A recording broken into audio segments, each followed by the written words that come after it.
Good afternoon, everyone. Welcome to New York State Bridge Authority meeting on November 19th, 2015 meeting. I'd like to introduce our fellow commissioners. Mr. Rod Dressel, Mr. Zane Lashua,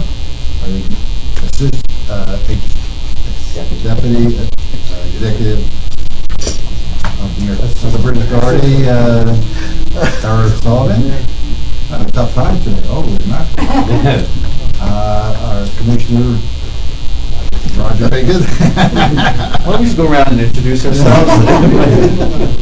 Our Counsel, Carl Whitback, and our Executive Director, Joe Ruggiero, and myself, Richard Jarrett, as Chairman. And we look around the room, we have our different directors of different departments. Okay. So saying all that, motion to adopt the regular minutes of October 15th. Second. All in favor, say aye. Aye.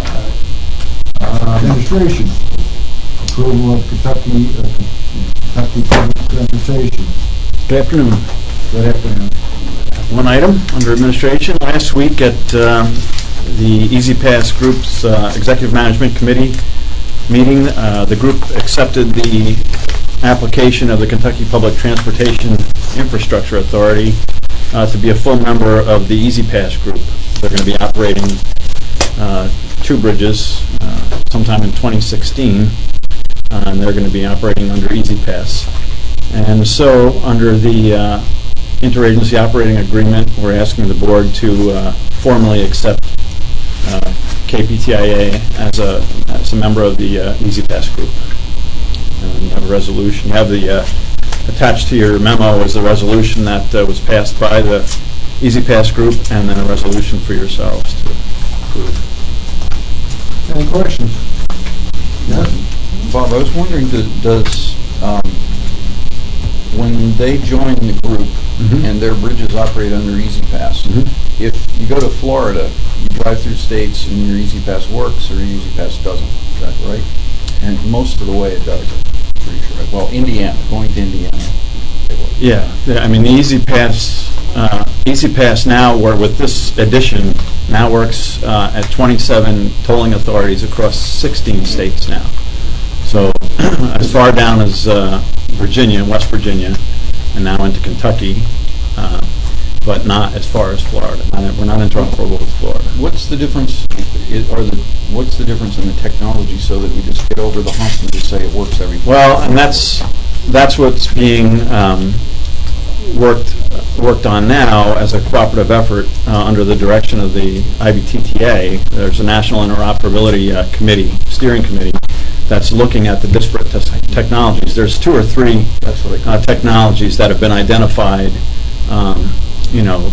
throughout the various regions of the country. You have a technology that operates in Florida and most of the southern states, and then there's another technology that operates on the West Coast, and none of those technologies talk to each other at the moment.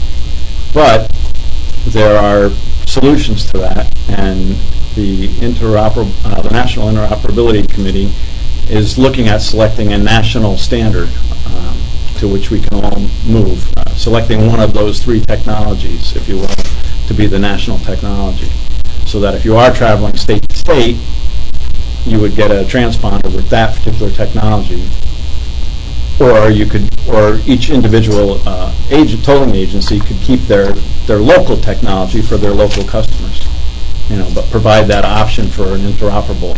But if you're driving a commercial vehicle from California to New York, I mean, they have to have 3 transponders. And that's what they do currently.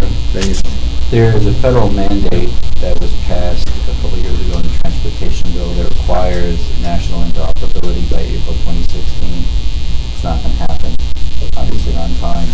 Congressman Micah from Florida, on his way to Washington, who's on the transportation committee, put it in the bill because the sun tag, they want to give up the sun tag in lieu of an EasyPass tag, or have 2 tags, so he's requiring that of everyone. And the IBTTA has been tasked by Congress to try to figure this out, and we would eventually need to upgrade our readers to be multi-protocol readers.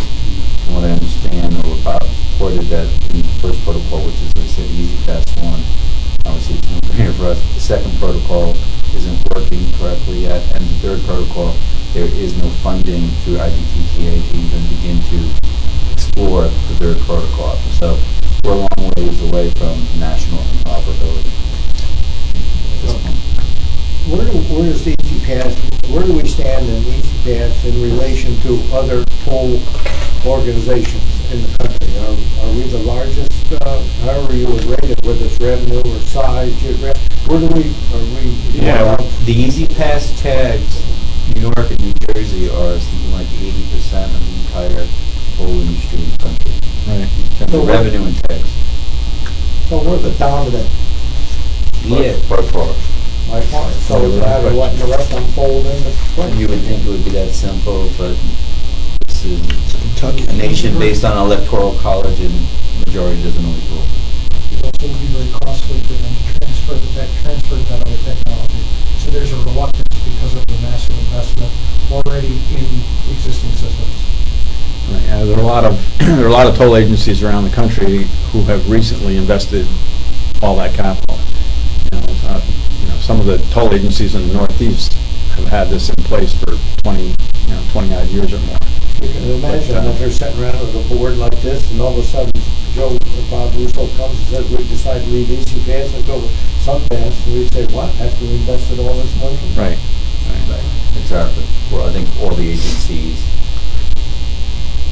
regardless of what technology they're using, obviously has bias towards their own technology, because that's what we are. At some stage, though, some of the technology is going to get so weak time they update it, why they should consider what they do. Yes. Is the primary junction transponder technology? I mean, is that where they're all different? Yeah, like our it's all RFID technology.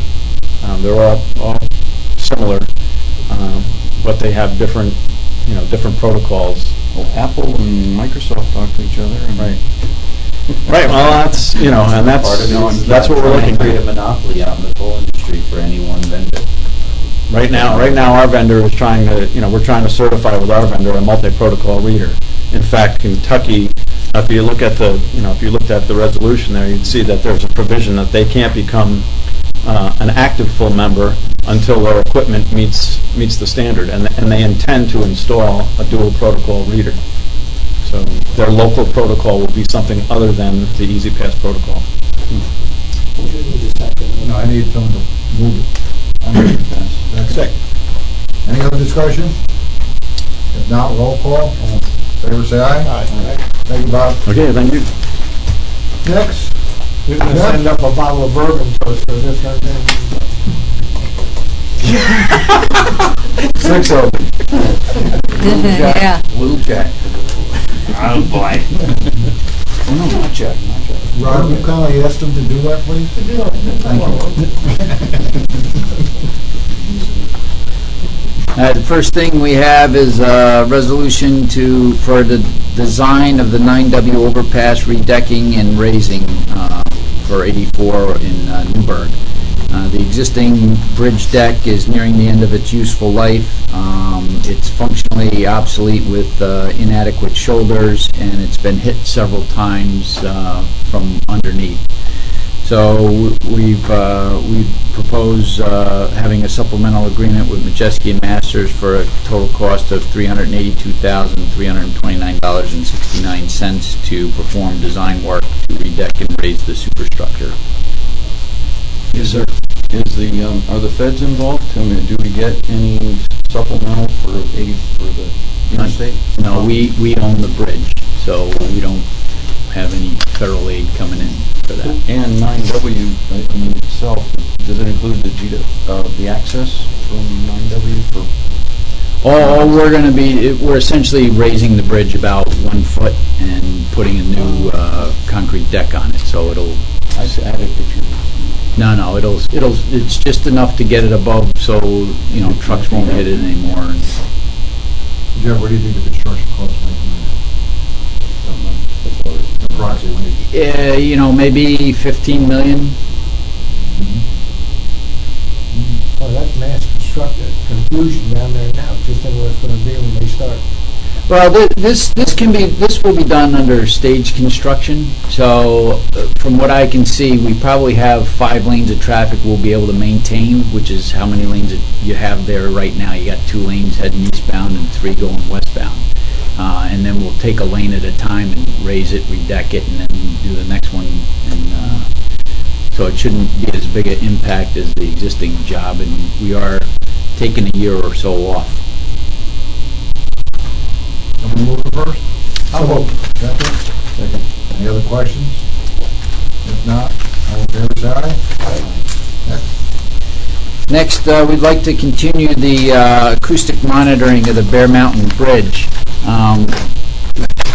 We changed the resolution slightly because of we had some date changes. I'll pass those around.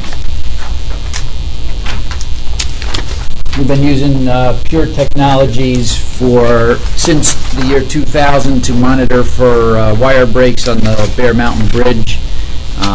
And we have an opportunity here with their proposal to extend their services for another 5 years at a cost of $27,500 per year.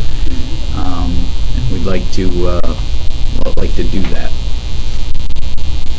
The acoustic monitoring is good for the. Yeah. I'll move it. Second. Any discussion? Is this something like a continuity test on these cables? Yeah, it will detect a break by the noise, and it can also, based on the sensors that are out there, it can pinpoint within a few feet of where that break occurred. So we can tell we're going to be doing some cable monitoring and unwrapping to look at the condition of the cable. So, as we see areas that may have more breaks than others, we may want to unwrap those areas and take a closer look at that. But that's really not the case. Over the 16 or so years that we've been monitoring, we've only seen approximately 16 breaks. Out of how many? Out of how many wires? Yeah, approximately. Well, yeah, but there's over 7,500 wires in there, Good point. but each wire could break several times as you go. Right. But it's very minimal. Over 7,000 Right. wires. Right. So just jumping ahead, the next item on the agenda is going to be an inspection. How are these conducted? What? No, these are totally separate. This is just to monitor for where and when breaks occur. The unwrapping is an inspection that's done every 7 to 10 years on suspension bridges typically. We drive the wedges in there. Drive the and look for wedges in. corrosion and that. Correct. Okay, Right. I'll do that. Jeff, if we weren't doing the sound monitoring, how would we know? The other way to know is to unwrap your cable and take a look at the wires and test them. And I mean, this is that's cost prohibitive. This is an efficient way to do it. this is very efficient. And it seems to be working. Right, and you're not driving wedges, Right. stressing the cable as you drive wedges also. So it's been a way that a lot of owners are going to this acoustic monitoring. Since it's been since 2000, that's 15 years ago. How is the technology being? Is it being upgraded as we go, or how? It's essentially the same system. They send out their signal, or they pick up the noise levels. There is another system out there, Mistress, that's another technology similar to this Pure Technologies for acoustic monitoring, but they have had much more, I shouldn't say much more, but they have some issues with noise and not being as accurate as this system here. And fortunately, this was installed for free. Whereas it's costs almost $500,000 to install a system like this. You have 2.1, is that the cable over there? No, that's a suspender there. So that's one of the vertical ropes. The cable that we're monitoring is the main cable that's about 18 inches in diameter. And secondly, on this resolution, we're doing the 5 years. That's at $27.50 a year with no increase, where Right. option B is a 3% increase. We're doing the first option, correct? Right. Any other questions? If not- How was it that we got it for free? There was a cable conference that happened back when Bill Moreau was here, back in 2000, down at the Bear Mountain Bridge, and it was in association with West Point, I believe, down there, right? And they were down there and wanted to highlight their product, so they installed that. Sometimes we do get asked by vendors to test out their prototypes on our bridges, similar to what we have with what we call the SICK equipment that's Yeah. been installed on the Newburgh Beacon Bridge that's classifying vehicles for some other future use. So we got that technology in kind as letting them use our bridge as a lab. Cool. Nice. Yeah, well, it's really cool to And watch then it too. Bill Moreau has invited other engineers from around the world, bridge engineers, to learn from what we've learned from Bear Mountain and help promote this technology as part of bridge science and good maintenance techniques. So it's paid, probably. Yes. Good. Any other questions? If not, roll call. All in favor, say aye. Aye. Next. Next up is the Mid-Hudson and Bear Mountain cable inspections. Typically, these are done 5 to 10 years, every 5 to 10 years. So we're approaching that time again for both of the bridges. We'd like to have Majeski and Masters do the engineering and the inspection of the cable. Eventually, we'll have to go out to bid for the contractor that will unwrap and rewrap the cable. We've got 2 resolutions, one for Mid-Hudson and one for Bear Mountain. That's just to keep the accounting straight and easy. I'll move for the Mid-Hudson. Well, I'll move for the other. Now, let's second that one. Second, Mid-Hudson. Second Mid-Hudson. Second. And I'll move for the Bear Mountain. Well, let's vote on this one first. Any questions on Mid-Hudson? If not, roll call. All in favor, say aye. Aye. All right, next one, Bear Mountain, moved by, Second. any discussion? Roll call, all in favor, say aye. Aye. Next. Okay, we've got the final change orders for the Newburgh Beacon redecking project. We're down to where we're only doing punch list items now. The project should be completely finished by the end of the week with punch list. Back in May of this year, the board authorized an increase of just over $1.5 million for change orders. And since that time, we've had several more. You can see them highlighted on the back of the sheet there. But since some of the quantities were lower than anticipated during the design, the actual total change orders here is a negative number this time, minus $248,788. So the actual not to exceed price actually goes down a little bit from what was approved in May. Moved by, So moved. second? Any question, discussion? If not, roll call, all in favor, say aye. Aye. Job in progress? Jobs in progress. We're wrapping up the Newburgh Beacon Bridge redecking. And that's about it for right now. Singing hallelujah down in the Beacon. Move to accept the jobs in progress report. Second? Any questions? Roll call, all in favor, say aye. Aye. Brian? I got a question. Yeah, I just wanted to ask about the north span resurfacing. Is that going to be, is that all done for the next couple of years? North span, we're going to be doing some work to preserve the deck till when we're going to replace it, 2020 or thereabouts. So we'll be doing some work mostly underneath and then potholes as we have to. The mayor of Beacon asked me to ask about if it was all done or not. Someone call me up. No, I know. I like that. Brian? Good afternoon.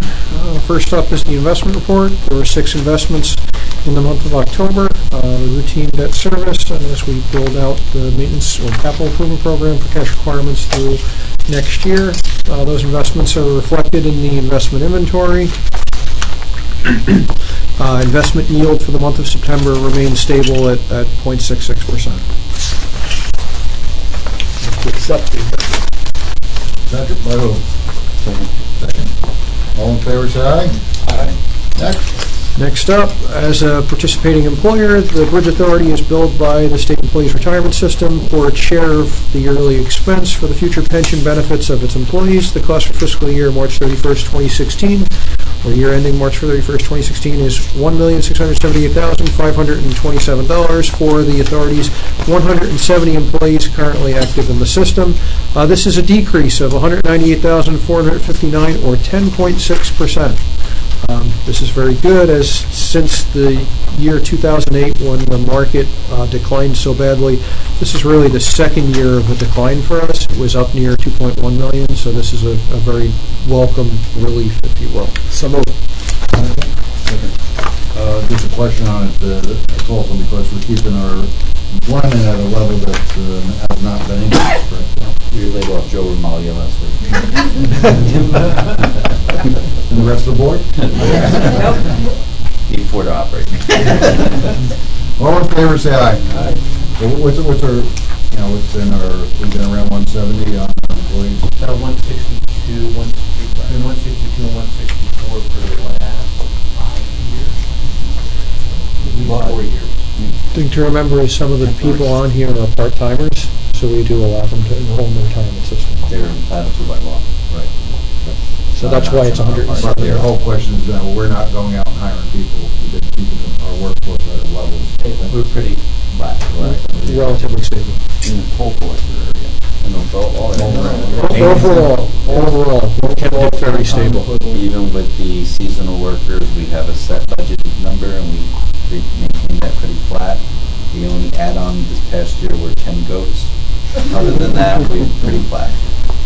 They're Well, retiring. you got a retirement program back there, what, 3, 4 years? 2010. 5 years ago. Yeah.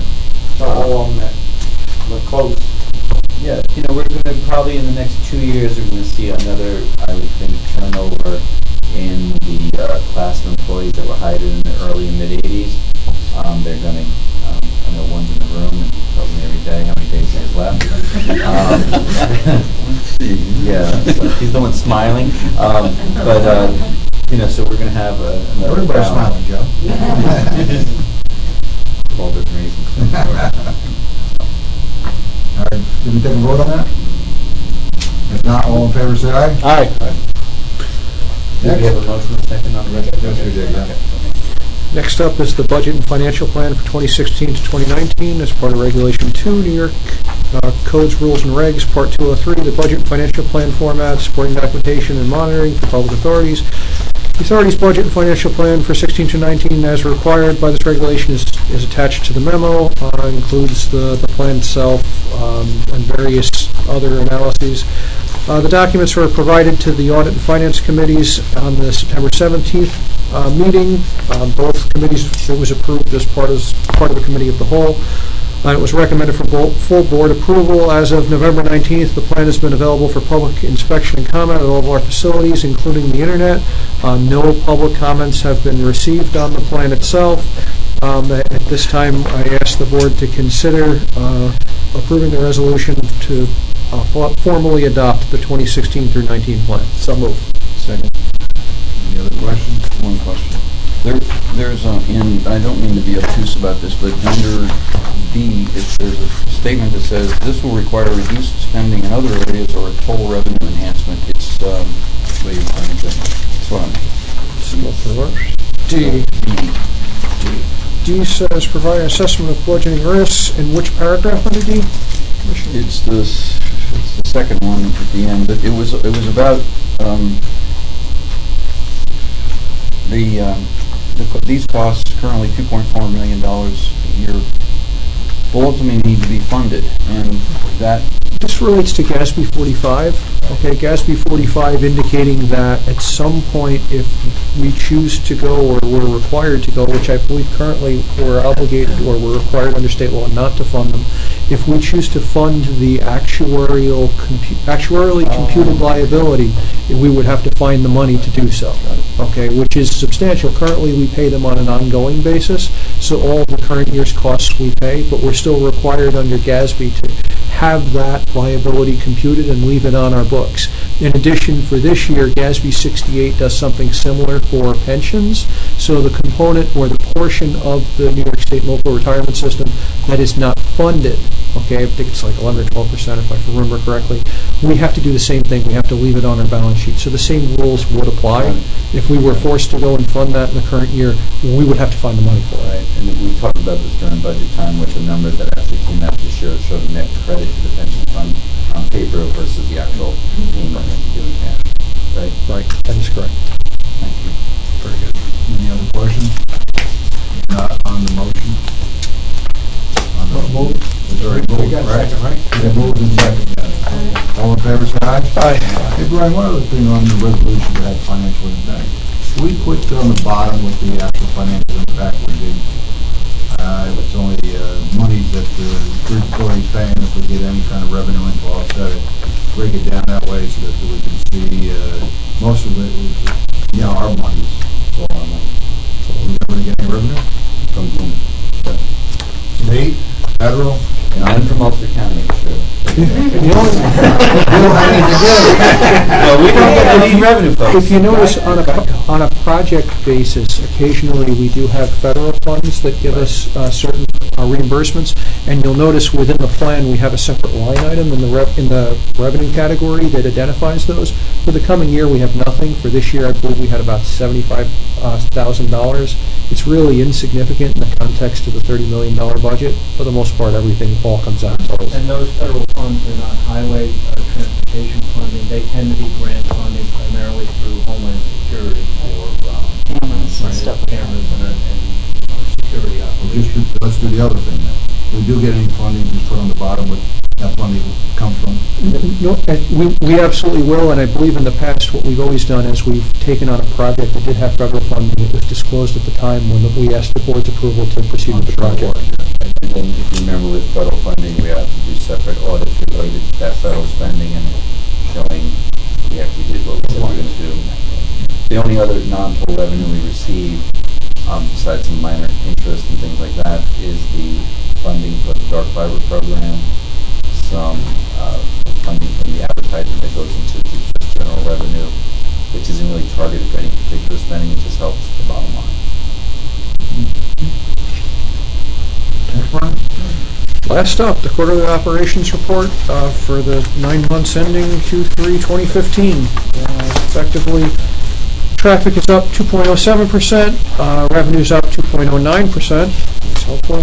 Expenditures are up 2.02%, and capital improvement spending is down 27.05%. That's a result of the completion of the Newburgh Beacon job. As far as operating expenditures go, the two main areas that we were up, salaries increased associated with contractually obligated wage and salary increases, and in addition to that, health insurance costs or healthcare costs increased as well. Those drove the bulk of the increase. We had some minor offsets as it relates to, retirement that we just talked about, as well as utilities. Gas prices going down have helped us all, including the authority. A motion to accept the report? There is no action required by the board. I apologize. Thank you, Brian. Just showed Bear Mountain, what's up, is the leaf peepers or something?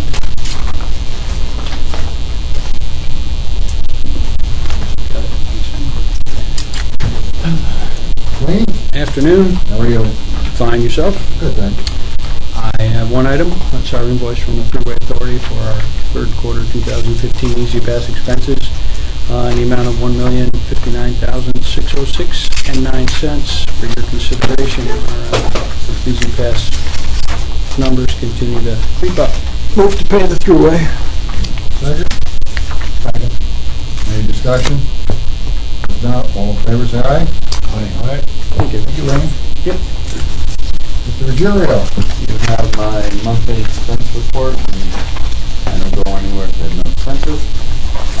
And you go down for that 4 o'clock coffee next week. Yeah. That's on you. It's after hours. It's after hours. It's fairly short, I can assure you. I also have the Easy Pass sales report. As you can see, we're still doing well in selling Easy Pass. The rate at which we were selling them as compared to prior year is down. I think we're getting to a point where the market what consumers and patrons are willing to accept for Easy Pass is beginning to decline. But if you look at the,